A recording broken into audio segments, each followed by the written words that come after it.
और खबर आ रही है सहारनपुर से, जहां पर थाना सदर बाजार स्वाट टीम और सर्वेलेंस की संयुक्त पुलिस टीम द्वारा मात्र 36 घंटे में दोहरे हत्याकांड का खुलासा करते हुए पुलिस ने एक अभियुक्त को गिरफ्तार भी कर लिया है। आपको बता दें, अभियुक्त के कब्जे से घटना में प्रयुक्त कार, मृतक के 2 मोबाइल भी बरामद किए गए हैं। आपको बता दें, वरिष्ठ पुलिस अधीक्षक सहारनपुर द्वारा पुलिस टीम को 25,000 रुपए का पुरस्कार दिया गया है। आप आइए दिखाते हैं क्या कहना है वरिष्ठ पुलिस अधीक्षक डॉक्टर विपिन टाडा सहारनपुर का।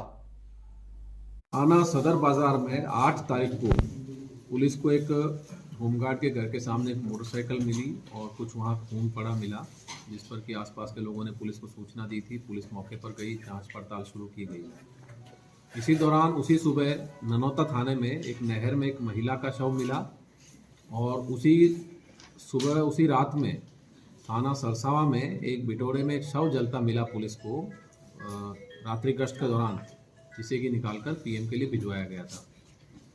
जब थाना सदर बाजार ने अपनी जांच शुरू की तो उसमें एक होमगार्ड श्रीराम और उनकी पत्नी का वहां से घर से लापता होना पाया गया। इस पर तफ्तीश के दौरान पुलिस ने जो ननौता में शव मिला था उसकी पहचान करते हुए उसे उस होमगार्ड की पत्नी का पाया और होमगार्ड का कोई अता पता तब तक हमें नहीं मिला था। इस पर जो मृतका पत्नी थी उसके भाई ने पति के खिलाफ मुकदमा दर्ज करवाया थाना सदर बाजार पे और इसमें पुलिस जांच पड़ताल में लगी। 36 घंटे के अंदर पुलिस ने इस पूरे मामले का खुलासा करके पति और पत्नी दोनों की हत्या करने वाले अभियुक्त को गिरफ्तार किया है। जो पुलिस की पड़ताल में आया उसमें पुलिस को जानकारी मिली कि घटना की शाम यानी कि 7 तारीख को जो मृतक होमगार्ड श्रीराम है और जो उनके एक मित्र हैं ब्रिजेंद्र और एक अन्य युवक, ये 3 लोगों ने एक स्थान पर शराब पी थी। वहाँ पर ब्रिजेंद्र की दुकान पर जहाँ ये शराब पिए थे वहाँ पर होमगार्ड की पत्नी आई और वहाँ पर इनसे काफ़ी झगड़ा किया। इसके पश्चात जो दोनों मृतक हैं और जो युवक था जिसको कि बाद में आलम के नाम से पहचाना गया, वो तीनों जो मृतक हैं उनके घर चले गए। वहाँ पर पति पत्नी के बीच में काफ़ी झगड़ा हुआ और इस दौरान उनमें धक्का मुक्की भी हुई। इसी बात का फ़ायदा उठाकर जो अभियुक्त आलम है उसने होमगार्ड के सर पे एक ईंट से वार किया, जहां वो बेहोश हो गया। जब उसकी पत्नी ने ये देखा तो उसने शोर मचाया। इस पर उसने पत्नी पर भी ईंट से वार किया और वो भी वहां बेहोश हो गई।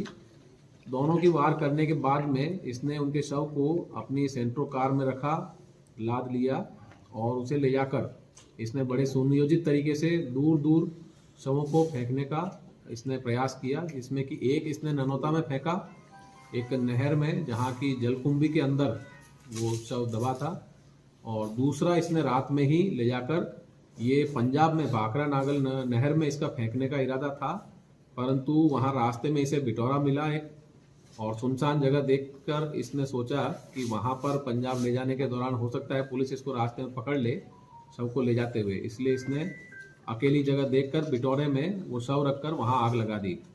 परंतु वो आग लगते देखकर पुलिस पार्टी जो गश्त पे थी वो वहाँ पहुंची और उन्होंने शव को निकालकर पीएम के लिए भिजवाया। हालांकि चेहरा जलने की वजह से उनकी शिनाख्त नहीं हो पाई, परंतु बाद में बदमाश ने ही वो जगह दिखाई और बताया कि यहाँ पर उसने होमगार्ड का शव जलाया।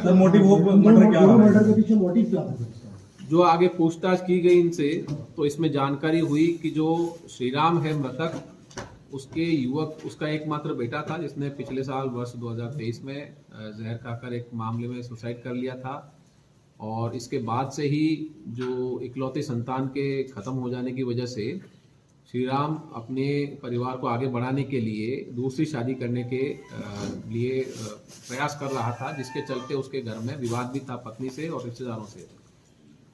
इसी क्रम में जो ये अभियुक्त था आलम, इसका और श्रीराम का जो मृतक है उसका आपस में 15 सालों से काफ़ी जानकारी थी, दोनों का एक दूसरे के घरों पे आना जाना था।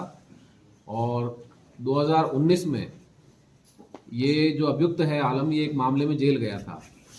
इसने पूछताछ में बताया कि अभी इसे 2-3 महीना पहले जब ये श्रीराम के साथ शराब पी रहा था तो श्रीराम ने इसके सामने प्रस्ताव रखा कि ये अपनी पत्नी को छोड़ दे और उसकी पत्नी को श्रीराम के पास भेज दे।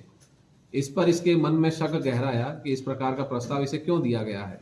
इस पर इसने जाकर अपने घर पर अपने परिजनों से और पत्नी से पूछताछ की, जिसमें कि इसको पूरी ये जानकारी हुई कि इसकी पत्नी और जो मृतक है श्रीराम, उसके बीच में संबंध बन गए थे जब ये जेल में था, और उसके बाद में निरंतर इनका आना जाना आपस में लगा रहा, और इसी के चलते ये आक्रोश और विद्वेष की भावना से इसने ये घटना कारित करने की योजना बनाई।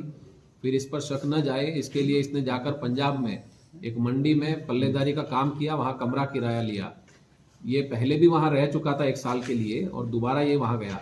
फिर इसने वहाँ से 3 दिन की छुट्टी ली, और छुट्टी लेकर ये यहाँ पर आया।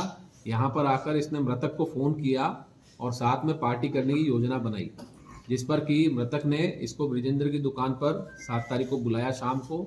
ये गया, एक दुकान से शराब ली, जिसका कि सीसीटीवी फुटेज पुलिस ने प्राप्त किया है, और वहाँ शराब लेकर ये दुकान पर गया और वहाँ पर पिया, जिसके बाद में कि जो मृतक है उसकी पत्नी ने आके उससे झगड़ा किया वहाँ पर, और वहाँ से ये घटनाक्रम इसने फिर कारित करना। 36 घंटे के अंदर पुलिस ने पूरे दोनों शवों को बरामद करके और अभियुक्त की गिरफ्तारी की है और साक्ष्य संकलन किए हैं। इसके लिए जो पुलिस टीम है उसे मेरी तरफ से 25,000 रुपये का पुरस्कार है, और बहुत अल्प समय में ये बहुत ही शातिराना अंदाज से इसने घटना कारित की थी, जिसमें कोई आला कत्ल का प्रयोग नहीं हुआ, बल्कि स्थानीय ईंट, मौके पर पड़ी ईंट का ही प्रयोग हुआ, और शवों को वहां से बहुत दूर फेंका गया था, ननौता और सरसवा थाने में।